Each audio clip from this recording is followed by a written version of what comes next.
Revista Justiça. Debate.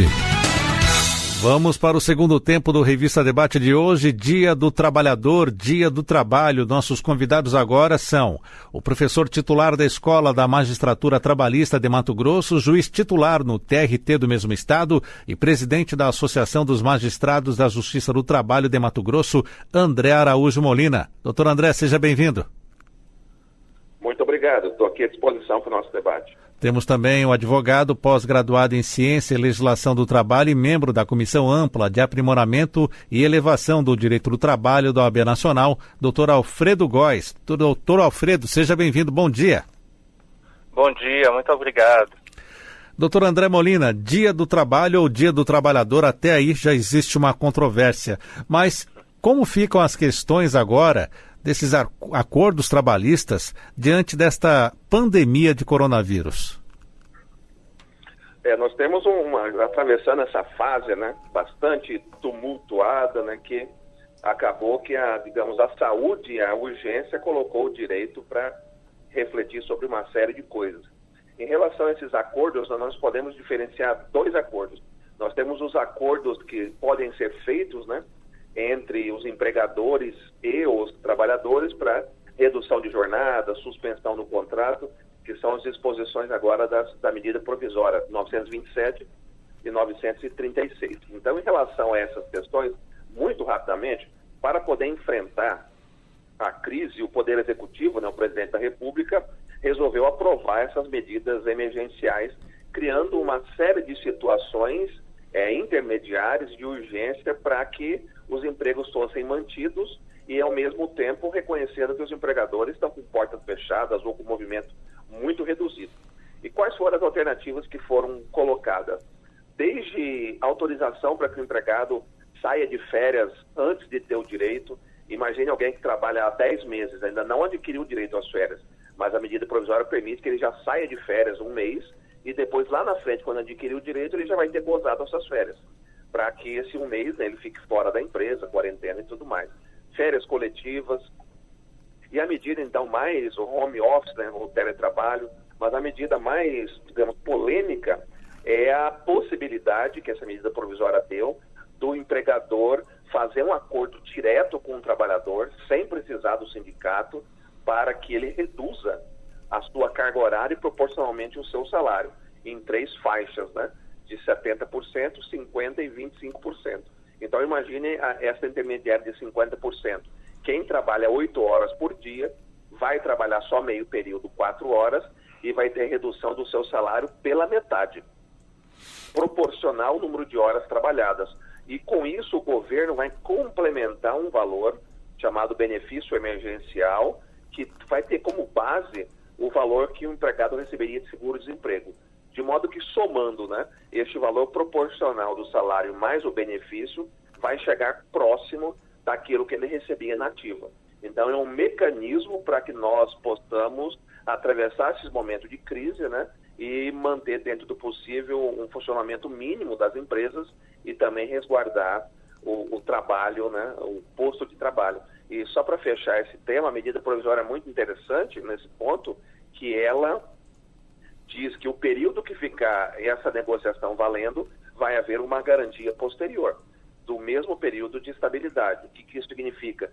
Se eu fizer um acordo aí de 60 dias para essa redução de salário, de jornada, assim que voltar à atividade, o empregado tem pelo menos 60 dias de salário integral, de trabalho garantido, sem poder ser mandado embora. Então, essa medida foi até questionada no Supremo Tribunal Federal. O ministro Lewandowski deu primeiro uma liminar originária modulando ou alterando alguns termos dessa medida provisória, mas quando foi na semana seguinte ao julgamento do plenário, a maioria dos ministros entendeu que não, que essa medida era adequada para o momento, e este acordo, então, entre empregados e empregadores para redução de salário e jornada sem o sindicato é legítimo de acordo com a nossa Constituição. Então, isso tem gerado grande impacto, no dia a dia agora aí das nossas empresas, e tem sido uma medida bastante utilizada para tentar atravessar esse momento de crise. Doutor Alfredo Góes, algum ponto ou contraponto nas colocações do doutor André Molina? Na verdade, contraponto não, porque o professor André Molina é sempre muito didático aí, na verdade. O que eu gostaria de lembrar aí para os advogados que nos escutam, também para o empresário, acredito que a nossa audiência ela é mista, né?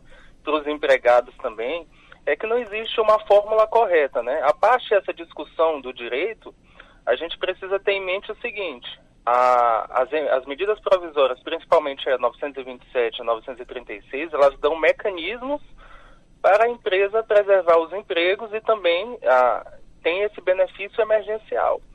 Mas é preciso que o empresário tome decisões de gestão do próprio negócio. Vai saber se o empregado precisa realmente trabalhar 50% do seu tempo, 70% do seu tempo, ou se é necessária a suspensão do contrato. Então, é preciso ter muita cautela, não é somente uma decisão jurídica de legalidade ou de observação, de observância dessas medidas provisórias, mas também uma decisão de gestão do próprio negócio.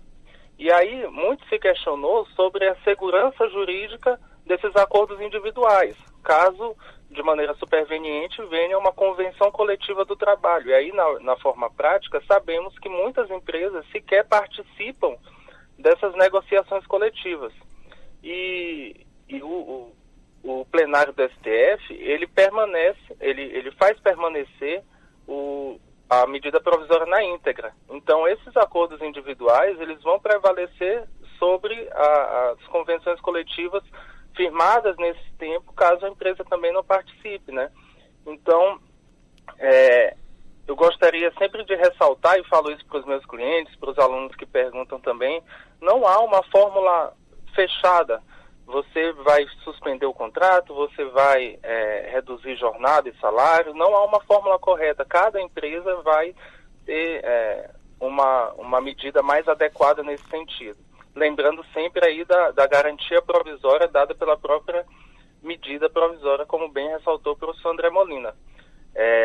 Mas eu queria ressaltar que a comunicação ao sindicato ela ainda é necessária, né? Ela é uma exigência da MP, da MP 936, e a MP 936 ainda traz uma previsão de penalidade, caso isso não seja informado ao sindicato e posteriormente haja uma fiscalização pela Auditoria Fiscal do Trabalho. Então, ainda é preciso essa comunicação ao sindicato, e para a faixa salarial acima de 3.135 é necessária a própria negociação coletiva para a redução de trabalho acima de 25%. Então, a comunicação com o sindicato, o papel do sindicato ainda é de extrema importância no nosso cenário jurídico. E aí, lembrando também somente a questão do prazo. A suspensão, ela não pode ser maior que 60 dias, e a redução, somada à suspensão ou a própria redução por si só, 90 dias. Ou seja, somada à suspensão e redução, eu não posso ter mais que 90 dias. Então, essa é uma hipótese que a empresa deve lembrar também. 10 horas e 45 minutos. Doutor André Molina, eu gostaria que o senhor explicasse para o nosso ouvinte a eficácia dessas medidas provisórias. Elas são eficazes a ponto de garantir que no futuro não tenhamos tantos questionamentos judiciais? Veja, esse é um grande problema. Por quê? Porque a medida provisória, como o próprio nome está a dizer, né, ela é um instrumento excepcional utilizado pelo presidente da República para legislar. O nosso público também, muitas vezes, é leigo, então vou tentar ser muito simples em relação a isso. Normalmente, quem legisla é o Congresso Nacional, deputados e senadores. Só que se atribui para momentos de relevância, de urgência, de crise como que estamos passando, uma possibilidade do próprio presidente da República editar um ato normativo como se uma lei fosse. Por quê? Porque não há tempo de enviar um projeto de lei, de tramitar no Congresso, passar pelas comissões, nós temos urgência. Então, a própria Constituição dá essa possibilidade do presidente editar um ato como se fosse uma lei. E este ato chama-se medida provisória. Só que a Constituição diz que ele edita, começa a valer. E tão logo começa a valer, ele tem que enviar para o Congresso Nacional para que o Congresso aí sim aprecie. Ela segue valendo, então, tendo eficácia, e o Congresso tem que apreciar. E o Congresso tem um prazo para apreciar, que a rigor inicial de 60 dias e pode ser prorrogado por mais 60. E o que acontece se o Congresso não apreciar? A própria Constituição diz que o Congresso não apreciando essa medida provisória, ela perde a eficácia, ou seja, ela deixa de valer. Então, nós temos esse risco muito grande de a medida provisória, ela começa a valer quando editada pelo presidente, o cidadão, as pessoas tomam suas condutas com base nela, confiando de que aquelas diretrizes da medida provisória serão a que vão regular a situação e, esgotado o prazo aí de 120 dias, por conjuntura política, por qualquer interveniência, ela não é apreciada pelo Congresso Nacional. Nesse caso, o que acontece? Ela para de viger naquele momento. Aí a Constituição avança para um último ponto para dizer o seguinte: se ela parar de vigorar, de ter eficácia, o próprio Congresso tem que editar um decreto dizendo para regular as situações daquele período que ela vigorou. Como é que as pessoas que naqueles 120 dias que a medida provisória valeu, fizeram acordos, contratos baseados nela, como é que eles ficam? Então, o próprio Congresso tem que dizer como é que eles ficam. O Congresso pode tanto dizer que não ficam, que a medida provisória pega os seus efeitos desde lá da origem, quanto pode dizer que a medida provisória vai valer por mais algum tempo. Estender um pouco o período de eficácia. E se o Congresso ainda assim não disser nada, nesse segundo momento, a medida provisória fica valendo, então, pelo período dos 120 dias. Então, nós temos todo esse problema de contratos, negociações que são feitas nesse interregno da medida provisória, um pouco mais à frente, com a perda de sua eficácia, ainda ter problema em relação a isso.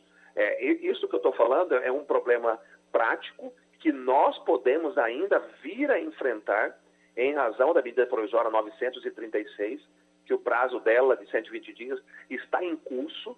Então, nós estamos aguardando o Congresso manifestar em relação a ela. O Congresso pode até mudar os seus termos. Quando converter a medida provisória em uma lei, pode alterar os termos dela, quanto pode rejeitar a medida provisória. Então, imagine, eu faço um acordo individual, reduzo jornada e salário. Aí o Congresso depois vem e rejeita a medida provisória e ela perde eficácia. Então, os empregadores ficarão como? Terão que pagar a diferença de salário, fizeram um acordo que depois foi considerado como inexistente. Veja o problema que nós estamos vivendo. Então, realmente é algo de bastante insegurança jurídica.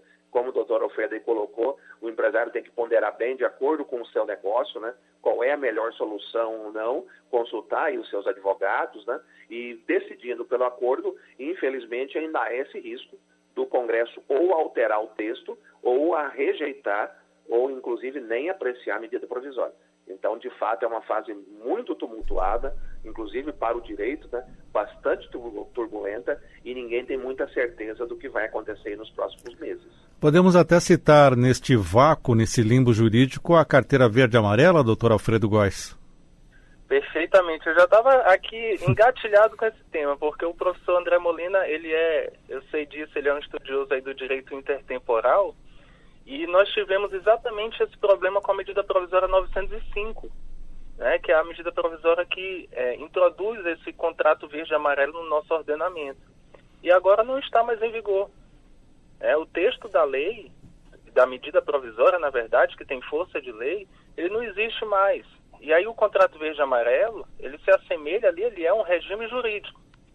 E como bem sabe o professor André Molina, não existe o direito adquirido a esse próprio regime jurídico. Então, o que eu quero dizer com isso?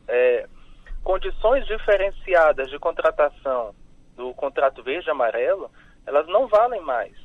Então, aquele FGTS que seria recolhido com base em 2%, ele deve voltar para a regra geral. Ele deve voltar para a CLT. Ou seja, ir para a Lei 8.036. Ele deve voltar para os 8%. Então, é realmente uma responsabilidade enorme a medida provisória editada pelo presidente exatamente por isso.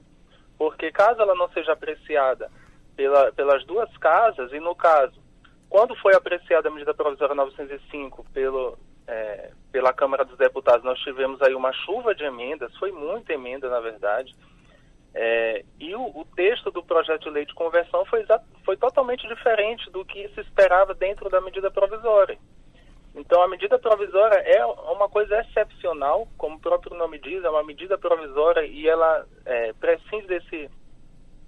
imprescinde, na verdade, do caráter de urgência, Então, é preciso sim muita cautela, e a própria decisão do STF, ela traz ali uma segurança provisória, na verdade, porque a medida provisória precisa ser convertida em lei.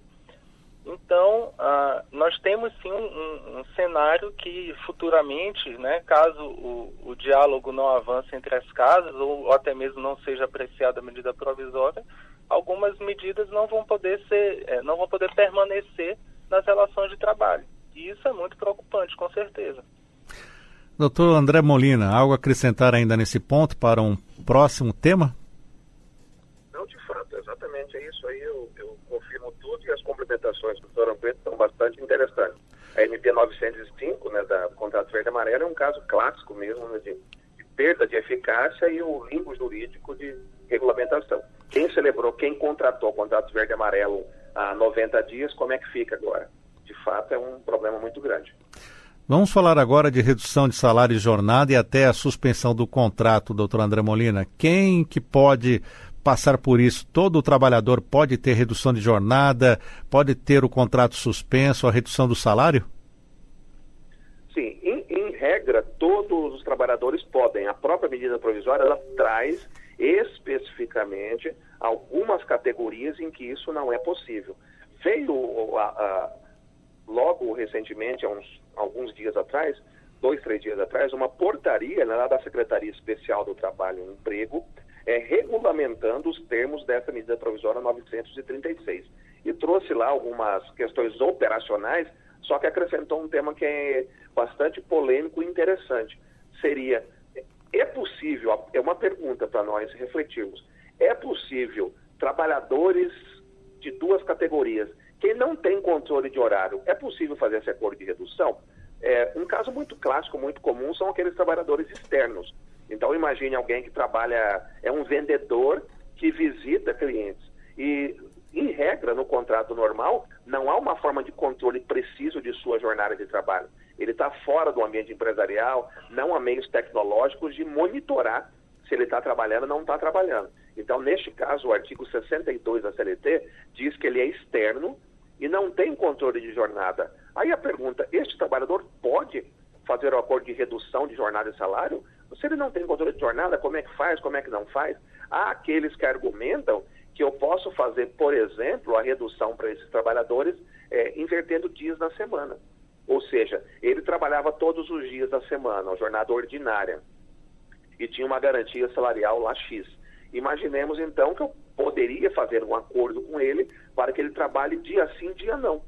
Externo, visitando clientes e tudo mais, dia sim, dia não, e reduzir pela metade. Então, há quem defenda nesse sentido. Só que a portaria de 2, 3 dias atrás veta. Diz que esses trabalhadores não podem se submeter ao acordo de redução.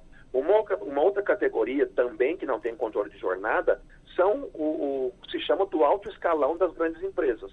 Os gerentes, os altos cargos de gestão, que não teria controle. Então, você imagine, por exemplo, um gerente bancário. Eu tenho um gerente geral de agência bancária que se enquadra como um cargo de gestão. Então, um banco privado que fechou as portas agora, como é que faz em relação a esse gerente? Poderia reduzir a jornada dele, fazer uma negociação com ele para redução, tal, já que ele não está indo no banco trabalhar? Não, a portaria também não permite. Então, é algo bastante polêmico. E uma última categoria que a portaria também não permite, que é bastante discutível, são aqueles trabalhadores que recebem salário variável. Por exemplo, vendedores. Vendedores de loja, um comércio no calçadão do centro da cidade, ele tem lá uma garantia de um salário mínimo, caso não atinja metas, né, de vendas, mas o salário dele é tipicamente comissão. Ele recebe lá 5% sobre as vendas. Então o salário é variável, né? Cada mês ele vende mais, vende menos, o salário oscila. E a portaria diz que não é possível, em relação a esses trabalhadores, eu fazer o acordo de redução. Como é que eu vou reduzir a carga horária pela metade e o salário pela metade de quem não tem salário fixo, quem trabalha só com comissões, com vendas?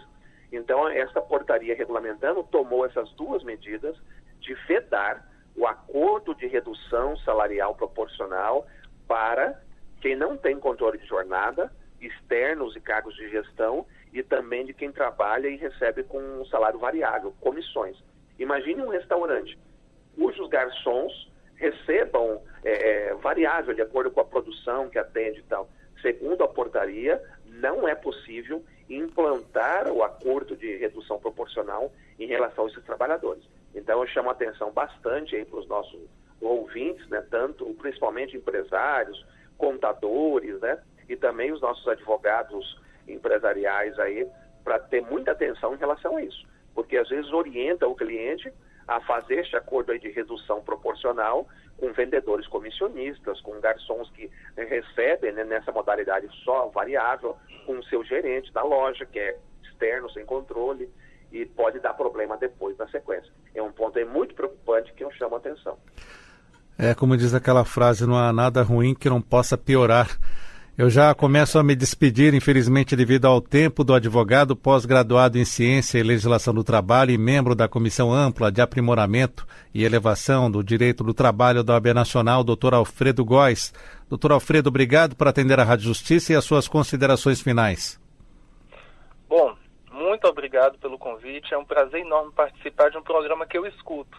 Então, estive várias vezes na condição de ouvinte, né? Hoje participo e contribuo com vocês. É um prazer enorme, uma honra para mim. Eu queria somente acrescentar nesse meu último tempo aqui que o disposto sobre o Programa Emergencial de Manutenção do Emprego e da Renda, lá na medida 936, ele não vai se aplicar no âmbito da União, dos Estados, do Distrito Federal, dos municípios, né, e também aos órgãos da administração pública direta e indireta, também às empresas públicas, à sociedade de economia mista, inclusive aquelas subsidiárias e aos organismos internacionais. Então, esses empregados que estão enquadrados, né, o seu vínculo está com essas entidades, eles também não podem ter nem a redução proporcional de jornada de trabalho e de salários e nem a suspensão temporária de contratos. No mais, eu queria ressaltar que são medidas emergenciais, claro que para preservar emprego e a renda, e que o empresário deve sempre agir com cautela, agir com segurança, ter os acordos individuais escritos. É sempre uma coisa que se deve atentar. O estado de calamidade pública, a emergência de saúde pública, ela também não é uma carta branca para qualquer medida trabalhista. A gente precisa lembrar que a lei, mesmo as medidas provisórias, também põe limites que devem ser observados. Então, são essas as minhas considerações finais. Agradeço imensamente aqui a participação e contem comigo, será um prazer voltar. Mais uma vez, muito obrigado. Agradeço também o professor titular da Escola da Magistratura Trabalhista de Mato Grosso, juiz titular no TRT do mesmo estado e presidente da Associação dos Magistrados da Justiça do Trabalho de Mato Grosso, o doutor André Araújo Molina. Doutor André, obrigado por estar conosco também. As suas considerações finais. O grande prazer é meu, é sempre bom, né, a gente estar trabalhando nesse esclarecimento da população. Um grande abraço aí para o doutor Alfredo, aos nossos ouvintes. E eu também gostaria de deixar essa última mensagem, mais ou menos na mesma linha que o doutor Alfredo disse, de que o estado de emergência de saúde não é um estado de exceção. O que isso significa? Não é uma carta branca, né, para que o direito seja descumprido. Crise nenhuma justifica a suspensão das normas jurídicas. Muito pelo contrário. Nos momentos de crise é que o direito serve para impor limites, né, à convivência social. Então, um grande abraço aí, eu estou à disposição. Quem puder pode me seguir nas redes sociais, né, professor André Molina, que eu estou à disposição sempre para auxiliar. Um bom trabalho aí, um grande abraço a todos.